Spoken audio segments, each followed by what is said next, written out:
Watch the head.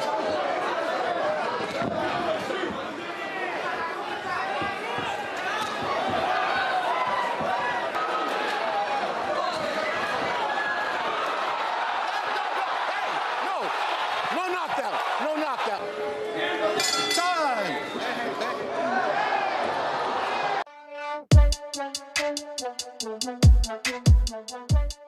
Magkakaroon sana tayo ng sagupaan ng dalawang Pilipino na itinuturing na halimaw sa ibabaw ng lona, subalit ito'y naudlot dahil sa hindi inaasahang away na namagitan kay Nonito The Flash Donaire at John Rel Angas ng Pinas Casimero. Dahil dito'y napilitang umatras sa laban si Donaire at ang two-time Olympic gold medalist na si Guillermo Rigundo ang ipinalit na makakalaban ng Angas ng Pinas. Si Rigundo ay tinuturing na isa sa mga pinakamahusay na boksidor ng panahong iyon. Ang mga notable fights na kanyang napanalunan ay ang mga laban kay Rico Ramos,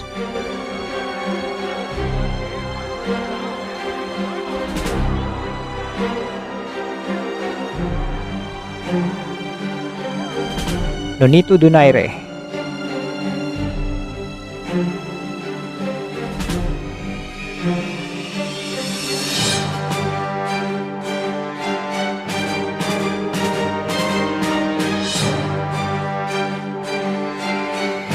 Joseph Agbeco,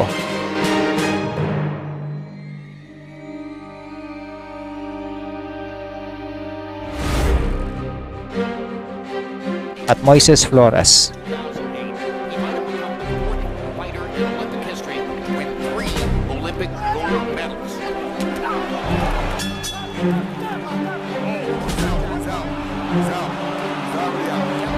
Ngunit nang umakyat siya ng 2 timbang sa kanyang weight division para harapin si Vasily Lomachenko na nooy papausbong ang karera, ay naging dahilan naman ito ng pagbagsak ng kanyang ratings dahil natalo siya sa laban sa pamamagitan ng pagsuko sa kalagitnaan ng laban. Sa kabilang banda naman, si Casimero ay isa ng 3 division world champion at nooy hawak ang WBO bantamweight belt. Si Casimero ay binansagang road warrior sapagkat siya ay nakipaglaban sa 13 iba't ibang bansa sa loob ng kanyang 14 na taong boxing professional career. Pinapaniwala ang susunod sa yapak ng ating pambansang kamao at nooy hawak ng MP Promotion, kaya't nakakasama niya sa pag-eensayo si Pacquiao. Siya ay dating kampiyon sa flyweight at light flyweight. Nasungkit ni Casimero ang bantamweight title nang talunin niya si Zolani Tete noong November 2019 sa pamamagitan ng 3rd round stoppage. Ang kanyang unang depensa ay nangyari noong nakaraang September 2020 sa pamamagitan ng 3rd round TKO kay Duke Maika. Balikan natin ang bakbakang John Rel Cuadro Alas Casimero na kilala sa tawag na hard-hitting daredevil laban kay Guillermo Rigundo na kilala naman sa tawag na legendary ringmaster. Okay, let's begin the fight. Casimero labang kay Rigundo. Yung style dito ni Rigundo parang Mayweather din eh. Tsaka ito yung laban na kung saan maraming nadismaya. Balikan natin ang laban to.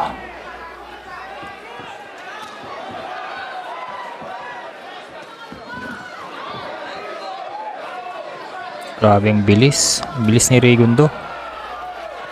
Ang bilis palang mag backpedal.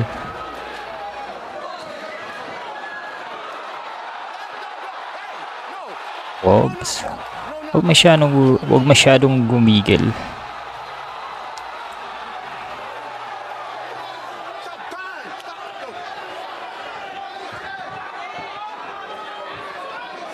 Halos hindi po nagbabayaan sa kalakihan ng katawan yung dalawa.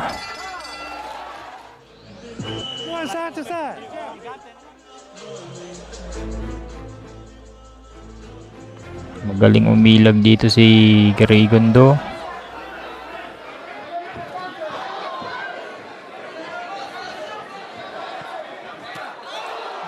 Madaling na-anticipate dito ni Rigundo yung mga pinapakawalang suntok ni Casimero, kaya madaling naiilagan niya eh.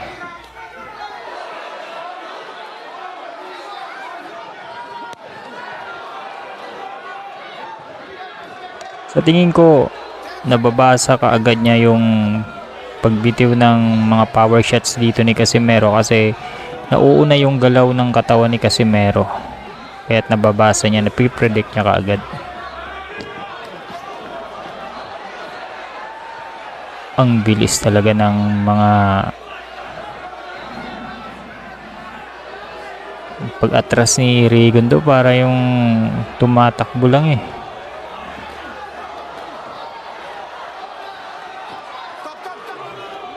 Hug muna tayo pre, sabi ni Rigondo.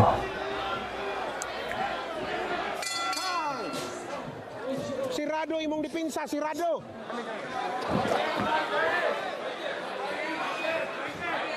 Pansin nyo yun guys, before papakawala ng power shot si Casimero, parang minumove muna niya yung isang paa niya, kaya parang yun doon nababasa ni Rigondo yung niya, tira niya. Yun.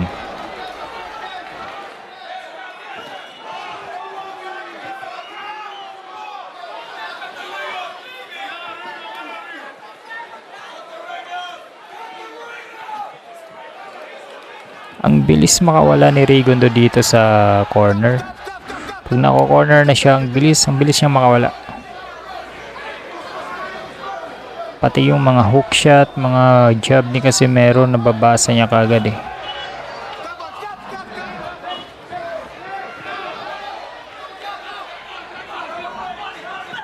Pero hindi pa rin sapat kasi hindi naman puro depensa lang. Syempre, kailangan din niyang umopensa. Hindi naman siya nakakatama ng solido dito kay Casimero eh.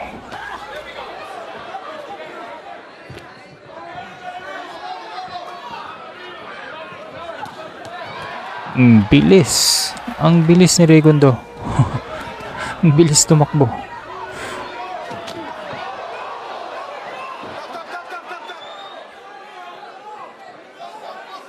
Pag mag-a-attempt na si Casimero mag-cut, ayun, nakakawala ka agad. Oh, adi.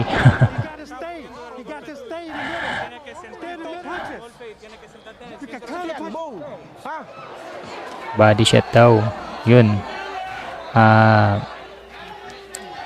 Nag-body shot nga dun si Rigondo, si Casimero. Parang dumaplis lang eh.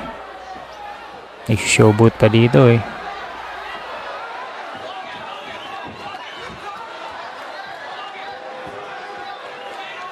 Ang problema kasi sa mga ganitong style ng laban,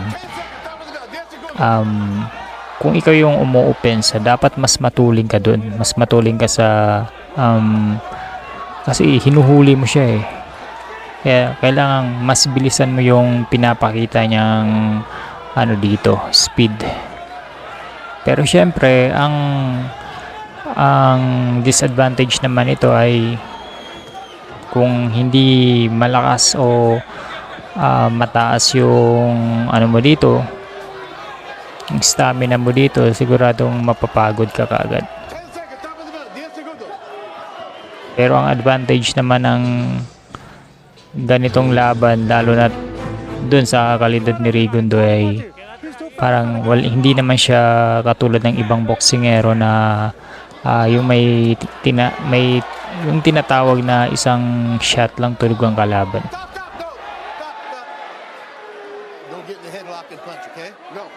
Pero dun sa mga highlights niya, yung mga last na highlights dito ni Rigondo, may power yung niya eh, nananockout nga niya eh.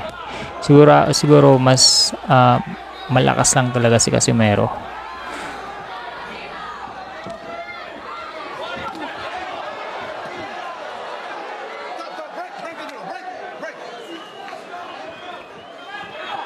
Kung hindi makaalis hindi siya makaalis kaagad, yung ginagawa ni ni Rigondo is yun, hug kaagad siya para hindi makapagpakawala ng sunod-sunod na combo dito si Casimero.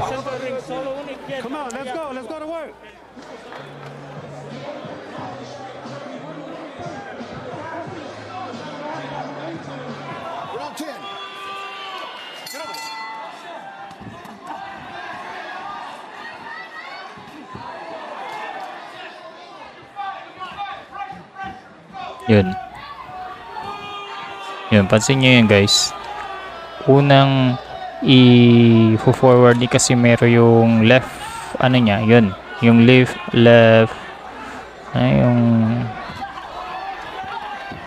Kaya nababasa ni, ni Regundo yung, niya. Magpapakawala siya ng power shot.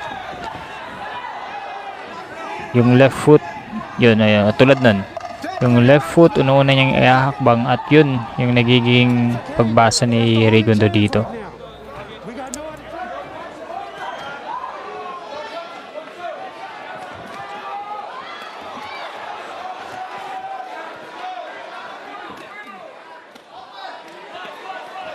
Ang kailangan lang dito ni Casimero, kailangan niyang makaland ng isang solidong tira mula sa patungo sa panga o hindi naman sa bodega ni Regundo. Siguradong babagsak dito si kasi may power itong si Casimero eh.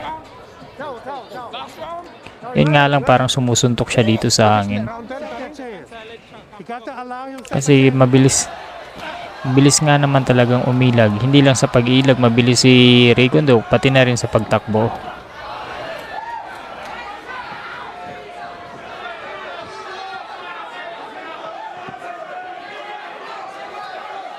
Di alam kasi dito ni Regundo na hindi siya pwedeng makisabayan dito kay Casimero kasi may paglalagyan siya eh.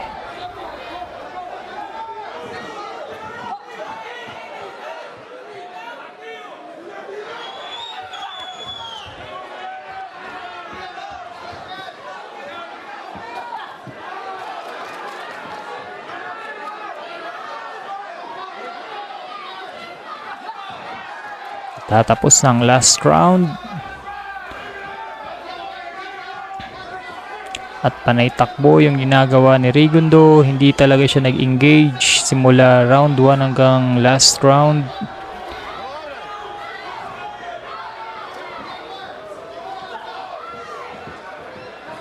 Takalan ni Regundo dito panalo siya. Ngunit hindi. Ganitong style hindi mo nanalo. Lalo na kung hindi ka naman yung defending champion.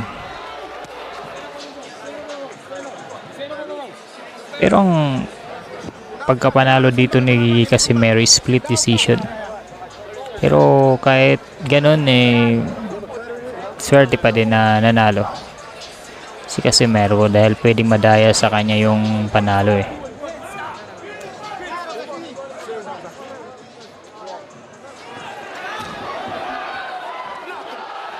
Ang highlights ng laban na hindi pumapasok yung mga tumatama yung mga power shots ni Casimero eh.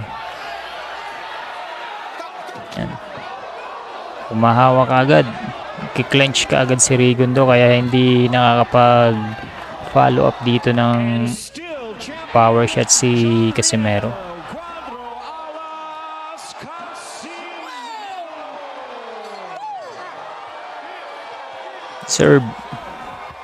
Deserve Casimero. So, anong masasabi nyo guys? Comment down below kung sobrang galing ng pagtakbo ni Regundo dito. God bless.